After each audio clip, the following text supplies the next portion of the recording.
By the way, it's very interesting that Americans and Western people conditioned to believe that Russian Revolution happens only because of foreign involvement, Jews conspiracy, I don't know, German intelligence actions or something along those lines. It means that Americans conditioned to not rebel against the state of things that going on in your country. It means that they truly believe that no man can rise up against the power, against the state, against the empire. And that's just hilarious how simple American workers who live like on the ground, who see the problems that happen in their own society, and yet they going on to defend idea that no man can rise up against the power, against the government, against the state, against the empire. No man ever did that before, therefore I shouldn't do it also, or say. So this is very interesting part of understanding what American propaganda want to achieve. They want to demonize communist movement of Russia, and in every way possible, even to condition people to believe that no man ever rise up against the power, against the empire, while America itself, of course, it wasn't just normal people, like common citizens, that rise up against the power of England. But yet, the American Revolution was a thing back then, and now what we see, don't touch me, don't come to my house, just leave me alone, I will sit at my home, will ride my pickup truck and don't give a fuck about anything, do whatever you want. All I need is to go and vote. And shitposting, of course. Shitposting, but shitposting is, of course, for donations.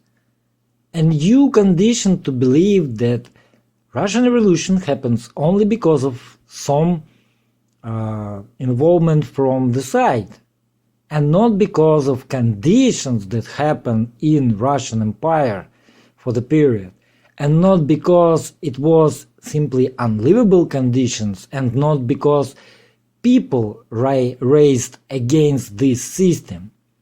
And yes, the leaders was educated, the leaders was in some shape from nobility, because peasants, because serfs, they have no access to education, they do not know anything, they can't read, can't write, they can't get, of course, for such ideas that can lead them somewhere. And it's good that people like Lenin